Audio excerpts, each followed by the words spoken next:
코스피가 연일 상승세를 이어감에 따라 이재명 정부가 내세운 코스피 5천 공약이 실현될 수 있을지 주목받고 있습니다.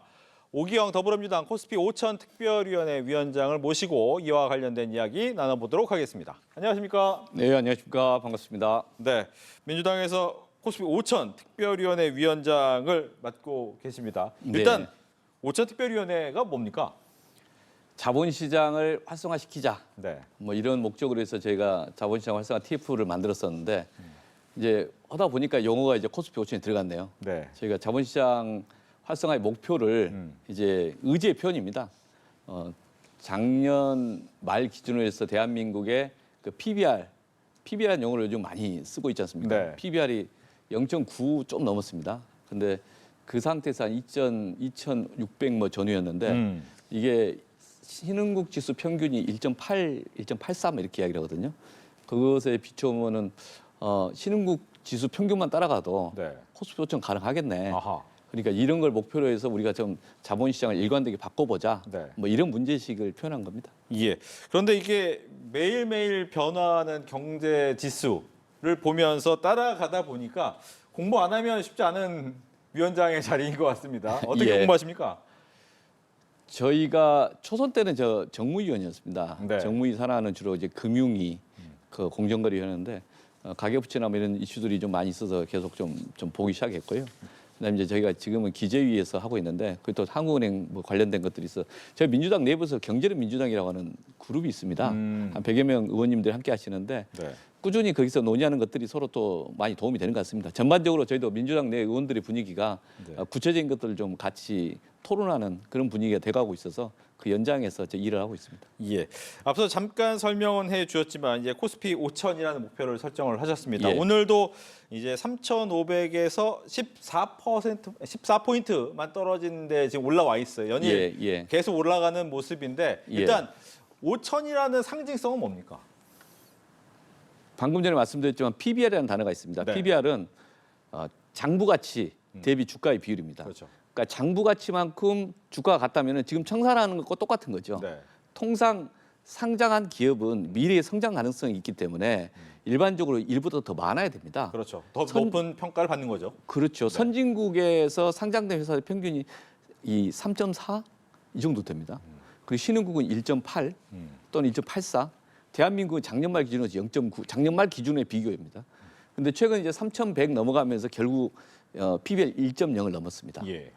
근데 지금 우리 사회에서 이 PBR 선진 신흥국 평균만 따라가더라도 그 정도 업사이드 상승 가능성이 있는데 왜 우리가 이렇게 박스피에 갇혀 있을까? 아하. 그 고민 속에서 박스피에 갇혀 있는 코리아 디스카운트에서 좀 벗어나 보자. 그리고 좀 우리나라가 전반적으로 좀 저성장 기조 있지 않습니까? 그렇죠. 그럼 저성장 기조를 좀 벗어나려면 금융의 역할이 좀 있는 거 아니냐? 네. 자본의 역할이 그 자본시장 한번 혁신 한번 해보자. 그 발상입니다. 이게 열심히 일하고 좀 생산성 있는 혁신적 기업한테 자금이 들어가도록 하는 그 구조를 이 자본시장을 매개로 해서 만들어 가야 되는 거 아닌가?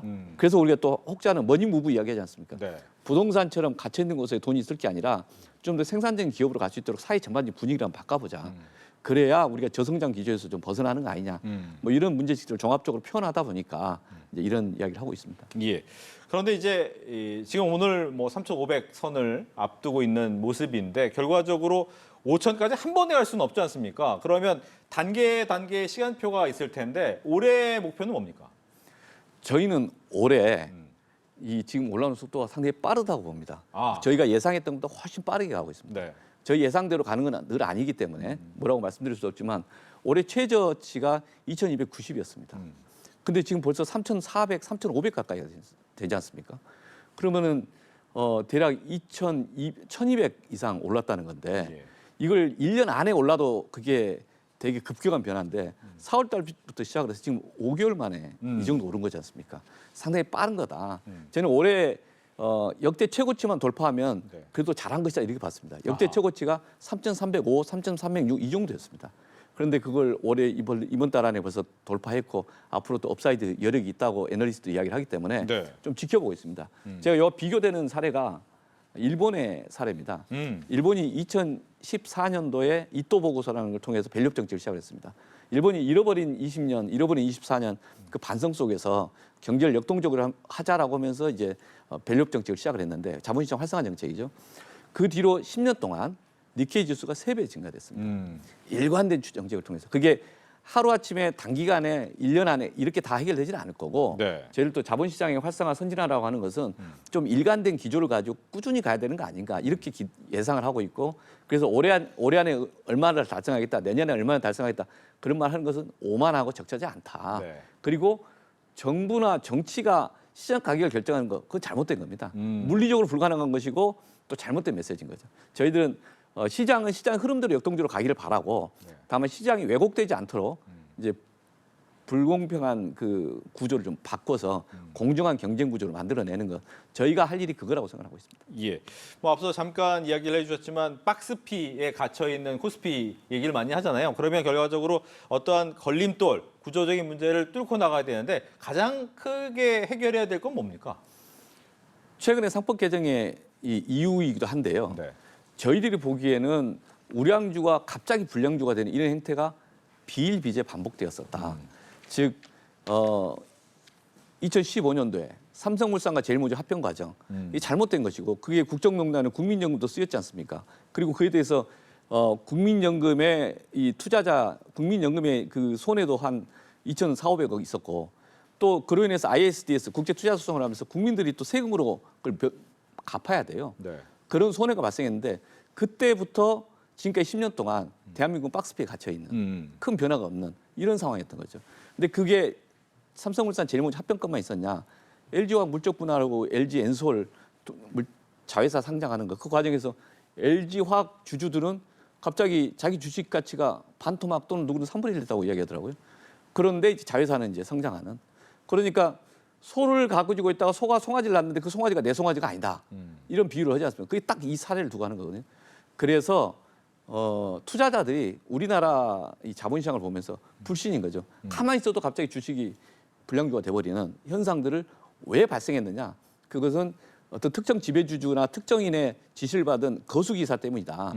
이사들이 책임지는 이사회를 구성해야 되고 그 사람들이 일반 주주에게 책임을 지도록 해야 된다. 그게 이번 상법 개정의 요체입니다. 상법 개정은 5가지 항목을 했지만 1차, 2차 합쳐서 네. 하나는 충실 의무. 당신이 하는 행동에 대해서 주주 전체에 책임을 지시오. 잘못된 행동을 했으면 주주들한테 당신의 재산으로 배상하셔야 됩니다. 그래서 신중해야 됩니다. 이게 하나 있는 거고요. 두 번째로 이사들이 어떤 행동을 했는지에 대해서 감시하고 평가할 수 있는 기록이 필요하다. 그래서 이제 독립이사제도 또는 이제 그 집중투표제 또는 감사인 분리선출을 확대하는 거 속에서 이사들의 스스로 의사결정을 나중에 확인할 수 있도록 하는 그런 시스템입니다. 그걸 통해서 상법 개정만 했는데 지금 현재 2,700부터 시작을 해서 내란 전에는 한 2,700 정도 된다고 봤거든요. 근데 2,700부터 지금 3,500 가까이 뛰었는데 네. 그 과정에서 우리 경제 펀더멘털 바뀐 게 하나도 없지 않습니까? 그럼에도 불구하고 시장에서는 이것에 대해서 반응하고 갈 방향이라고 동의를 하고 있지 않습니까? 그게 이제 우리의 그 상황 인식과 대응이 적어도 지금은 평가를 받고 있는 거 아니냐 이렇게 보고 있습니다. 예. 이렇게 뭐 일단 뭐 코스피가 올라오는 것이 거기에 대한 반응이다라고 볼 수 있는데 문제는 이제 재계 부분에서 여러 가지 우려, 즉 경영권의 위협 부분에 대한 우려를 예. 많이 나타내고 있단 말이죠. 예. 여기에 대해서는 어떻게 답을 하시겠습니까? 경영권의 우려라고 말씀을 하시는데 경영은 주주들이 경영진을 결정하는 거죠. 이사에. 이사가 고유한 권한을 갖고 있는 건 아닙니다. 주주들과 설득해서 위임을 받으면 그러면 경영권을 행사하는 거죠. 그 경영권이라는 개념 자체가 절대적으로 옳은 표현도 아닌 것 같고 그리고 이제 특정 주주가 이게 지분을 얼마 갖고 있으면 그 주변에 있는 많은 일반 주주, 기관 투자자들이나 개미 투자자들 설득을 해야죠. 동의를 얻으면 경영권 유지가 되겠죠. 미국의 많은 기업들이 지분이 많이 분산되어 있습니다. 그럼에도 불구하고 일관되게 가는 것은 혁신적 기업, 즉 시장에서 평가받는 제품이나 서비스를 만들어내고 성과가 있기 때문에 계속 가는 거지 않습니까?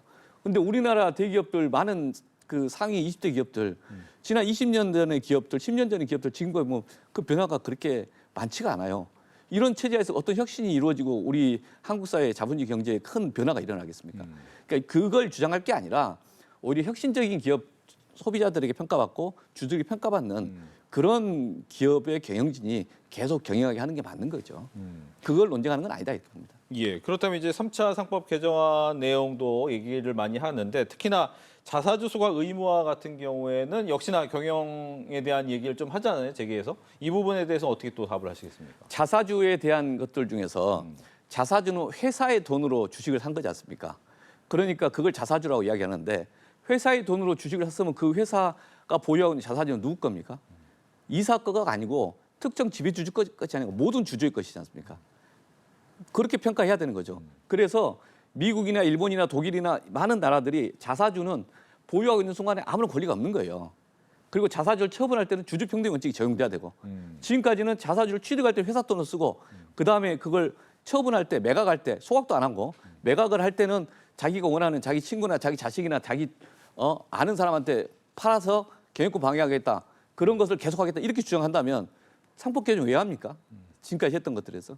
저희는 소각을 어떻게 할 것인가는 사회적 논의를 좀 풀어서 가야 되지만 네. 자사주는 본래 취득하는 순간에 아무 권리가 없는 것이다. 자사주를 다시 이제 시장에다가 내놓을 때는 신주 발행과 동일하게 주주평등 원칙을 관철시켜야 된다. 그 외 나머지 것들은 우리가 서적으로 사회적인 공감대 속에서 풀어가면 될 거다. 이렇게 봅니다. 예. 예. 재계에서는 그동안 또 이제 배임죄 부분에 대해서 얘기를 많이 해왔습니다. 배임죄 네. 같은 경우에는 어떻게 보면 본인의 경영을 할 때 가장 큰 고민이 되는 지점이에요. 이게 맞습니다. 배임죄가 될까 안 될까에 대한 고민을 한단 말이죠. 예. 근데 이 부분을 완화가 아니다 폐지를 목표로 하겠다라고 얘기를 했습니다. 이유가 뭡니까? 배임죄를 폐지한다는 게 완전히 없앤다 이런 건 아닐 거고요. 어떤 분이 주장하시든 간에 배임죄는 이제 주주 충실 의무를 도입을 하면서 그렇다면 배임죄가 확대되는 거 아니냐라는 우려를 제기해서 했고 그 점에 대해서는 저희가 어떤 식으로든 개선을 하겠다고 말씀을 드렸습니다. 그래서 이제 상법상 특별배임죄 조항은 폐지할 수 있겠다 이렇게 말씀을 많은 곳에서 이야기를 하고 있고 그걸 이제 구체적으로 고민하고 있고요.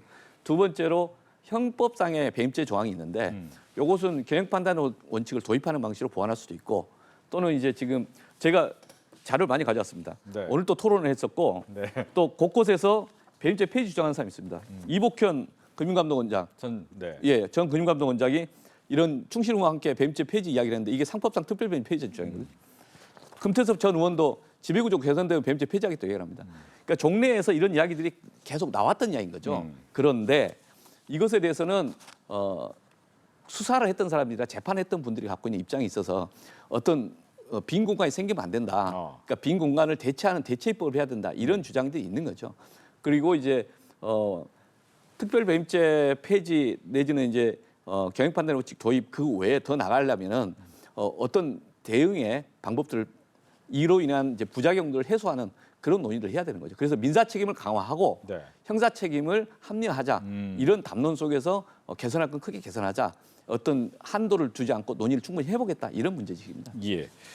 또 하나 이제 이번 정부 들면서 대주주 기준을 50억 원에서 10억 원으로 낮췄다가 다시 50억 원으로 올렸는데 이게 여러 가지 또 반발이 많았기 때문이 아니냐라고 지적하는 사람도 있고 합리적인 이유가 뭡니까?라는 궁금이 있네요.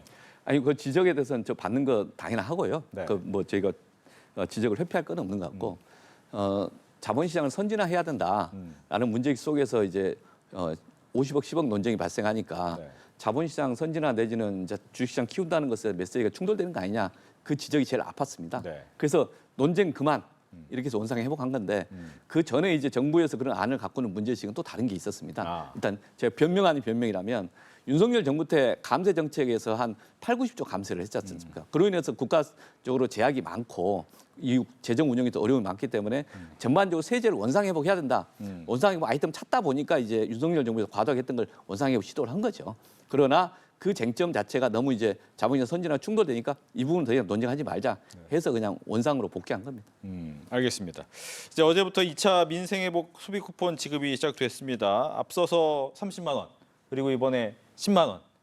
소비 활동에 대한 기대감도 크지만 또 한편 국가 채무에 대한 부담, 또 일부 지자체 단체장도 여기에 대한 반발 또 있는 부분이 있기 때문에 이 부분은 어떻게 좀 맞춰 나갈 생각이신지. 그 반발이 있을 수 있고 그런데 저희가 지금 상황은 내수가 너무 어렵습니다. 내수가 너무 어려운 과정 속에서는 어떤 시기에는 이제 국가적으로라도 좀 그 채무를 좀 들여서 이 경기를 활성화할 필요가 있지 않겠습니까? 그러니까 재정의 적극적 역할은 불경기 때 필요한 겁니다. 호황 때가 아니라. 그런데 지금 현재 내수가 힘들기 때문에 단기적으로 1년 단위로서는 균형 재정이냐에 대한 논쟁이 있겠지만 2, 3년, 3, 4년 단위로 해서는 경기를 활성화시킴으로써 세수가 확보되면 그 반환할 수 있기 때문에 역동적인 의미에서의 재정 균형을 찾는 게 맞겠다. 그리고 과거에 코로나 시기에 다른 나라는 다 가계가 책임진 게 아니라 국가 부채를 통해서 돌파를 했습니다. 근데 대한민국은 코로나 시기에 역대에서 가장 적은 재정을 썼고 가계 부채를 되게 키웠습니다. 그 가계 부채의 영향이 지금 현재 각 가정의 골목상권에 영향을 주고 있습니다. 그래서 그런 지점들을 고려해서 국가가 좀 더 역할을 하는 게 맞다. 저는 그렇게 보고 있습니다. 예. 마지막으로 하나만 저 질문을 드리면 이 분위기가 지금은 굉장히 좋은데 이 분위기의 가장 큰 걸림돌이라고 생각하는 것은 관세 협상이 어떻게 타결되느냐라는 부분도 있을 것 같거든요. 이 부분에 대한 준비는 하고 계십니까? 관세 협상은 지금 각국에서 각자 하고 있는 거고 우리도 지금 그 다른 나라에 하는 걸 좀 지켜보면서 같이 대응하고 있는 거죠. 그러니까 이 우리 전체 경제에 충격을 좀 최소화시키는 방안이 무엇인가를 시나리오별로 좀 준비를 하고 있습니다. 예. 알겠습니다. 그 부분까지 이야기를 들었습니다. 오늘 코스피 5천 특별위원회 위원장이신 오기영 더불어민주당 의원과 함께 이야기 나눠봤습니다. 오늘 얘기 잘 들었습니다. 네, 고맙습니다.